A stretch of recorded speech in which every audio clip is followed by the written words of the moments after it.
dance, but it's happening. So I know that a lot of us can probably say we've gone through quite a few phases through middle school and high school. Like, I literally went through so many phases. Any of my friends can attest to it, and they were so extreme. But this one phase in particular, it was my early middle school phase. I was like really into skateboarding. I had a Bam Margera deck, that's right, some independent trucks and some Spitfire wheels. It was like, I was a big deal.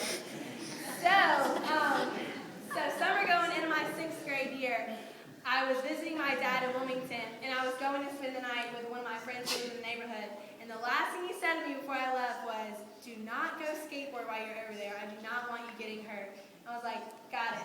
So then I left, and of course I get there, and like the board is calling my name. You know, like I can't not skateboard at this point in my life. Like got my DCs on, my Element hoodie, ready to go. Like true story, I had this black Element hoodie, and I wore it every day. And so, yeah, that's crazy. So, but like really, all I could do was ollie, like barely. I mean, it was like, if I ollied, it was a good day. And so, I was like doing my tricks, doing my thing, and then I decided, I had seen, there was this commercial like a really long time ago, and it was like Madonna, and she was like standing like this, and I was like, I'm gonna try to do that on a skateboard. So, I was like going down the driveway and on the skateboard, and then I hit a crack, and I fell really hard. And my arm hurt so bad, but like it wasn't scraped or anything, but it was just hurting really bad, and I was like, oh my gosh, this did not just happen, like this can't be happening. I did not want to call my dad and tell him, but like from the outside, my arm was fine, it looked fine, but I was like dying on the inside, so much pain. So I went through the rest of the day, like I kind of just held it like this, like I walked around, slept, stayed the night there, slept with my arm, like on my stomach, resting. I just slept straight on my back, like didn't move the whole night. And I woke up in the morning just hoping it was going to be gone and I wasn't going to have to tell my dad, but it was still hurting like so bad. So I'm going to tell y'all this story about this guy in the Bible, this man, who really seemed like he had it all together on the outside, but on the inside was really different. So this is in the book of Mark, verse 17 is where I'm going to start. I think it's going to come up, maybe not. Okay, there it is. Okay, and it says, as Jesus started on his way, a man ran up to him and fell on his knees before him. Good teacher, he asked, what must I do to inherit eternal life? Okay, so it's just some background on this story. This man that they're talking about, he's talked about in a couple other books of the Bible, and it says that he's this rich young ruler. So he's this guy with power and wealth and knowledge, probably good looking. You know, he kind of has it all. Pretty much kind of like Prince William, I would say. And so then, but I love how it says that he fell on his knees. And I was just trying to think, like, I wonder if I've ever really fell on my knees to someone in, like, desperation. But I don't think I have. And I'm sure he probably hadn't either. And I'm sure, you know, Prince William probably hasn't. So this is a big deal. Like, he was obviously, like, in a really desperate state. So I'm going to keep reading. It says, in verse 18, why do you call me good? Jesus answered, no one is good except God alone. You know the commandments, don't murder, don't commit adultery, don't steal or give false testimony, don't defraud, and honor your father and mother. Teacher, he declared, all these I have kept since I was a boy. So Jesus is saying, like, just do this and this and this, and you should be good. And this man says, but teacher, I've done all these things forever. But I don't think that he was saying it in this boastful way of, oh, I've done this, But I think it was more of like a cry for help, like, teacher, I have done these things my whole life, and something is not right. Like, I do not feel like I'm supposed to feel. And I think that, like, he had just started to realize that he had this need that was much greater than he could fix himself. So I'm going to keep reading. In verse 21 it says, Jesus looked at him and loved him. One thing you lack, he said. Go sell everything you have and give to the poor, and you will have treasure in heaven. Then come, follow me. At this the man's face fell. He went away sad because he had great wealth. So I think that this story really that this man had. And so I brought in an illustration to make my point a little clearer. So I have this mug. Everyone see? This mug. And it looks good. It looks like a mug. Like you could hold some coffee. We could drink out of it. I don't know. Have a nice conversation over a cup of tea. But on the inside, really, it's broken. And I've just taped it back together with this duct tape. I think this is kind of similar to the rich young ruler, to this man. He kind of looks like he has it all. He's got the wealth, the power, the fame, the looks, the money, whatever. But on the inside, I think that if he's honest, he's really broken and he's really looking for something more. This is also kind of like my arm. It kind of looked fine on the outside, but it was actually broken on the inside. And also, I think that this can be really similar to me and you. I think we can look like we have it all together, like we got the friends, we have the good looks, we have the Instagram followers, like we got the retweets, we got that good ratio, and like we got it. We are the best mug actually. But I think that if people really knew us and they really saw who we really were, they would really think that, they would really see this, that inside that we are broken, just like this mug. Just barely held together by some tape sometimes. I know I feel like that a lot.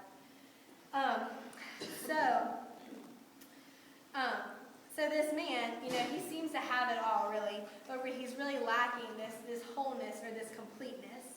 And I thought it was really interesting that Jesus says, "Go sell everything you have and give to the poor, and you will have treasure in heaven."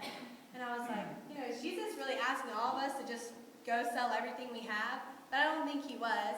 I think that he told this man that because he identified for this man what this man was clinging onto to give him real life.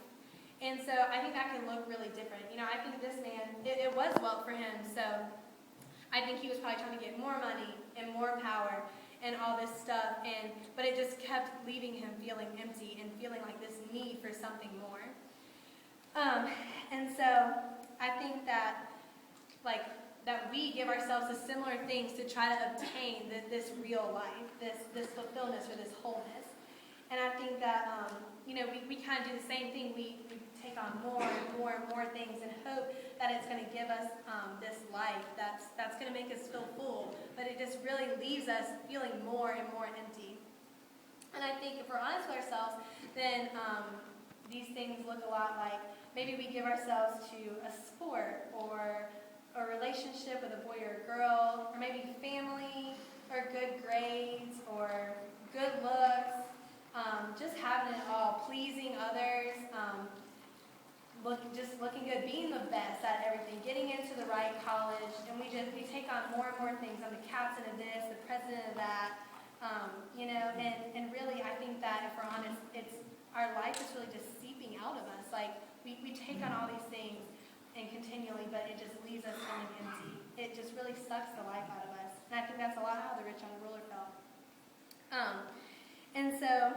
But I love what Jesus says after this. The last line, it says, "Then come, follow me." And Jesus didn't say, you have to be this person or you have to do this, He says, "Come, follow me. I will free you from this. Like, I will give you life. You will no longer have to pour thing after thing after thing into your cup and be left feeling so empty." But He says, I will overflow your cup. So the last thing it says, I guess it's not there, but at the end it says, the last verse, it's kind of a sad ending to this story really, but it says, "At this the man's face fell. He went away sad because he had great wealth." And, at first I was kind of like, dang, that's a sad ending to this story. But I think that it's really relatable because this man, he didn't want to leave what was comfortable and what was familiar to him. Because that's hard, everything he had was in that wealth and was in his power. And I think that's really similar to us, we're so afraid to leave this life that's comfortable and that's familiar. We're afraid to be different from our friends or to turn to Jesus because it is hard and it's not what's comfortable and familiar to us. But I would, but I want to talk about my arm again. So my arm, right? I woke up in the morning and it still really, really hurt. And so I was like, I'm gonna have to tell my dad, So he picks me up I get in the car, and I know I looked okay. He thought I looked okay, but I was like, Dad, I was in bad news, I really hurt my arm. I told him I tripped over a crack. I lied. And then he was like, that's probably not true. And so I told him the truth. And we went to the hospital. I got a cast on my arm. And but if I would have never addressed this pain, this need on the inside of my arm, then my arm wouldn't be able to be to its full potential. It would hurt for a long time or things like that. But now it's good because the doctor fixed my need. And so I would hope that here in this room that we would be different than this man, than this rich young ruler. I would hope that we would really listen. We would hear what Jesus has to say. And he's saying, come, follow me. Just be freed of this need that you have. I know that you are feeling empty. You are just feeling life is seeping out. But I have so much more to give than that. So, tonight it has been great to talk to you. I am praying the Wolfpack is winning right now. But if you hear me say anything tonight, hear me say this, that I hope that you do realize, or I hope that we realize that we have this need that really can't be met by these things that we try time and time again to fill it up with. But that Jesus is there saying, come, follow me. And I can promise you that life with Jesus is just so much better and so much more abundant than life without Jesus. In Ephesians 3:20, it says that he gives us life more abundant than we can ever ask or imagine. And so it's been a joy to be up here. If you have any questions or anything like that, you can ask me or your leaders, and they would love to talk to you. And I would really encourage you to keep going back to your clubs this semester. I know that the rest of the semester, your leaders are going to have some awesome things to say. We're going to have some great news for you about who Jesus is. And so I'm going to pray for us, and then that'll be all.